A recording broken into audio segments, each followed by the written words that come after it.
First off, how has been the transition coming to Virginia? I know it's been kind of quick coming in and going straight into spring football for you. Yeah, and really, I don't know if I'd want it any other way. I mean, it's been fast, but we were just talking that every day is 100 miles an hour, but you got a lot of people helping you. So, you get through each day, you learn each day, and some things are becoming routine. So it's been good. It's been great.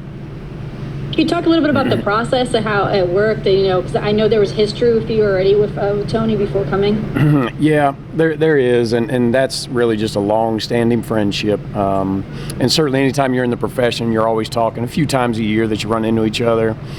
So you hold the friendship there. You know, a lot of things are more professional when you're talking. But then, yeah, as this thing kind of developed, it was crazy because that was, I guess, almost 18 years ago that we were actually hired together and, got to be on the same staff. Of course, we were young coaches then. And then, you just never know how the paths cross or if they're going to cross again. You always hope they would. And then, you just kind of watch each situation. And, this one just happened to be kind of the right time, right fit. And what's have been your initial impressions of coming to Virginia and obviously having a guy like Cam Robinson in your room? Yeah. Well, before it gets to Cam, it's really about all the people that are here at the university, within the program that surround this place. And I knew that if Tony was asking me to, take a look at this, that there were going to be a lot of those kind of people associated with his kind of program. I knew that. So that was the impression coming in was, yeah, everybody's, not exactly what you think, but they're the style of people and professionals that you want. And then your players, you always know that this is a highly regarded academic institution, so the players are going to be, kind of catered to that. And but there's also football here that's really important too. And Cam's a kid that's certainly extremely talented, but he's got a great football attitude also each day and the way he approaches things. So he's been a joy to be around. And it must be nice also having a guy like Cory Thomas on the roster that can kind of fit into different roles as well as linebacker. What is something that kind of stood out about him too? Yeah, he stood out, and initially I'm in the linebacker room just trying to learn those guys. But every day you're watching film, you're just watching the team. Cory was the guy in the secondary that stood out every day. And then as we, just kind of talked about different packages and personnel possibilities, he's a guy that can do so much. So we just, we like to dual train guys and make sure guys are cross-trained in certain spots for whether it's situational or personnel things. So Cory's done a phenomenal job just kind of picking up the entire defense from a new spot. So he's been great to work with. Hopefully I'll get him back one day. It'll be great. Thank you. Mm-hmm. Hey, Mark, I'm Greg Medea with the Daily Progress, in the paper here in town. I guess I kind of just ask this: with when you're stepping into a role, are you a guy who likes to start from scratch, make your own evaluations? Do you take the feedback from the other assistant coaches and Tony? What's kind of your approach when you're working with a new group for the first time? Well, I think certainly when you respect the guys that were already in the program, whether they were former players, guys on staff, or the leaders within your own positional group, I think you always want to take in their perception of everything in their take, because that's probably going to be very accurate. So that was my initial take was, let me listen to all the people that have been around and evaluated and kind of know where everything's at. So you do that, and at the same time you're trying to think, does that really match what I'm seeing? And certainly it did here. I mean, they've got a tremendous staff here and the people in place that kind of know the players and how things go within the program. So you take it all in, you see if it matches what you think, and fortunately here, this is the kind of program that it always does. I was going to say, I know you've been in the business a long time, but defensive coordinator too. How can that help you when you're trying to fit in with a new group and maybe bring some new ideas too?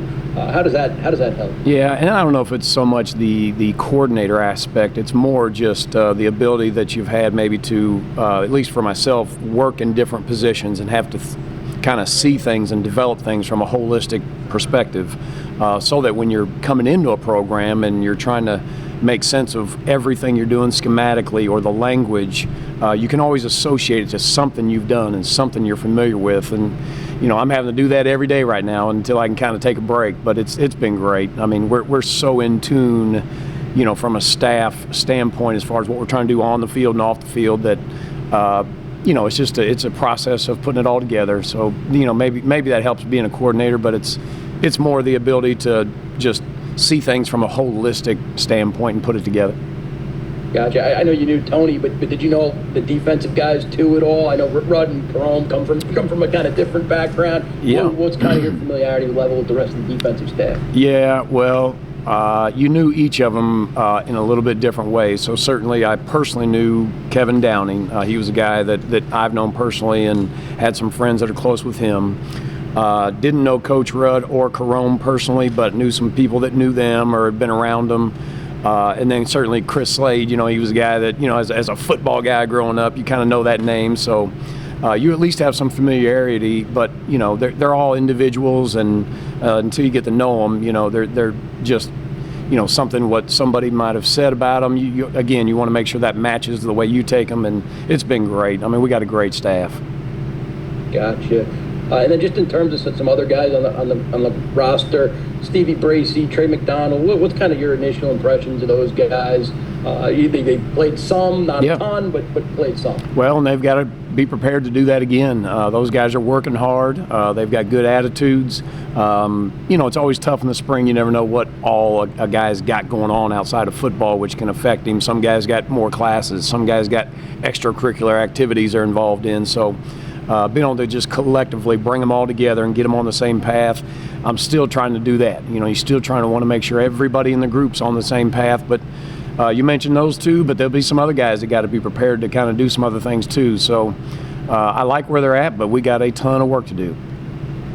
I guess just last one from me. I know you've been in the profession a long time to be at a Power 5, Power 4 school. What's that opportunity mean to you? I'll be honest, it certainly means a ton, but it's more about the opportunity to be with this group of men and in this kind of program. Those kind of outside pieces, and I know it means a lot to a lot of people, but for me, it's always about the people that are within wherever you're at. So I've always tried to, no matter where I've at, whatever opportunity I had, whatever the role it was, is just kind of, and everybody says, be where your feet are planted. But I truly try and embrace that, because I know we're all lucky to be doing whatever it is we're doing, and certainly to be here at Virginia is an unbelievable opportunity, so I'm not going to waste it, and I truly appreciate it. Thank you. Thank you.